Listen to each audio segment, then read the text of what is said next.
This is episode 7 in my Summer Headspace series. So, as you've likely heard by now, this is a chance to revisit episodes from the previous school year during the summer months when you may have a little extra time. You can look for these throughout the summer with new podcast episodes beginning on August 22nd.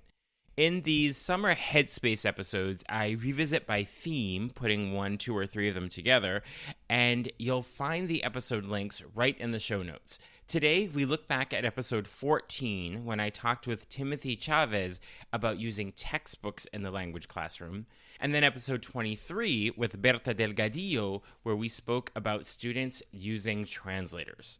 These two topics tend to be those that teachers struggle with the most in their classrooms. Timothy and Bertha provide useful and actionable insight to support you through these challenges. So let's jump in. Are you a language teacher looking for some reassurance that what you're doing in the classroom is on the right track? Or maybe you're looking for some ways to teach even more effectively. If you're one or the other or somewhere in between, you've landed in the right place. This is the World Language Classroom Podcast with your host, me, Joshua Cabral. You're about to get tips, tools, and resources so that your students continue to rise in proficiency and communicate with confidence. Let's jump in. Vamos, allons-y. Hello, my friends. Bonjour, mes amis. Hola, mis amigos. Welcome to the World Language Classroom Podcast. I'm Joshua Cabral, and thank you for being here, taking the time out of your week, particularly if you're doing it in the summer, to reflect on your teaching. Thank you so much for being that amazing educator that you are. Make sure that you are liking or following the podcast on whatever app you happen to be listening on. And if you feel compelled, it would be helpful if you could leave a rating and a review. It helps other teachers to see these podcast episodes so they can get some insight for their classrooms as well. So today's Summer Headspace episode starts with episode 14, where I spoke with Timothy Chávez about textbooks. And this is always a question and concern that comes up, particularly with our move towards proficiency in our classrooms, and we have these textbooks that aren't really aligned. So when Timothy talks about textbooks, he starts by really looking at how they were originally designed and what was missing before we all got this lens of proficiency in our classroom. So, of course, that then opens up the question about what do we do with these textbooks? Do we have to ditch the textbooks altogether, or can it be useful? And I'm not talking about the textbooks that are being published more recently, where they do have a proficiency focus, they're following actful guidelines, they're looking at communication modes. I'm really talking about textbooks that don't really include that sort of pedagogy, and we still have them in our classrooms, we might be required, so what do we do with them, and can they be useful? And so I asked him to talk about how he has integrated a textbook because of being required, and sometimes you may be in a position where it's required, but how do you integrate a textbook with proficiency-based approaches to teaching? And then that worked into a conversation about how can we teach without a textbook? Maybe we're not required to use one. We haven't really found one that reaches our particular needs as a teacher. So how can you teach without a textbook in the classroom?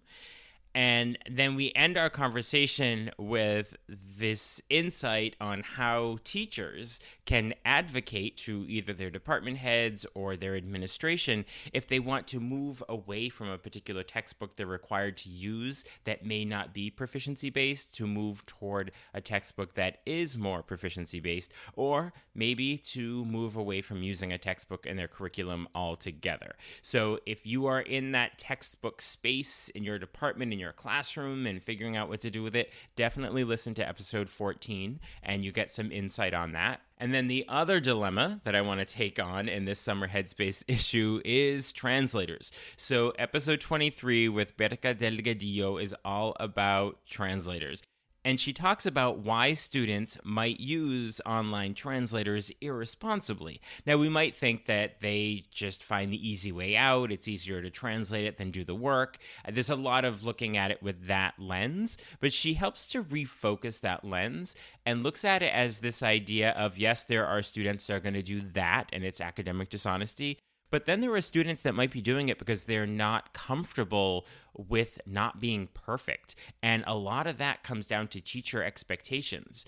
And if we can have strategies in our classroom to promote risk-taking and show them that their level of proficiency may not include completely accurate language, but it's comprehensible, if we can show that to students that that's our expectation, then hopefully they'll be more comfortable with the risk-taking. So that got into this whole way of looking at how we can promote that risk-taking in our classrooms with the language as teachers, how we can promote that with our students. And then we talked about what do we do when students use online translators irresponsibly, which means that there's probably ways to use them responsibly, which we'll get to. But when they're using them in a way that is irresponsible, how do you manage that? And sometimes it might be a question of academic dishonesty, but we get some really good insight from Bertha about using it as teaching moments when they do that. And my biggest question, and one that I know that a lot of teachers tend to have, is there a time when students can use an online translator as a resource? And Bertha tells us, yes, there is. And I would second that. But there is a way of doing it that is responsible and using it as a resource for limited language rather than larger chunks of language that is not their own. So in the show notes, you'll see the links to episode 14 about textbooks with Timothy Chávez and episode 23 all about translators with Bertha Delgadillo, so you can listen to them right here. There are also links to get in touch with me if you'd like to work together, either in person in your school or remotely during the upcoming school year. So you can look for more Summer Headspace episodes over the next few weeks, and then new podcast episodes begin on August 22nd. Talk to you soon. Bye for now.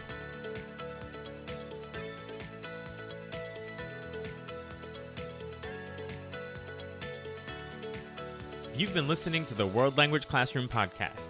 Be sure to follow or subscribe wherever you're listening so you don't miss a single episode. Let's continue the conversation on Twitter, Facebook, or Instagram at WL Classroom. You can also see over 250 blog posts about language teaching at, you guessed it, WLClassroom.com.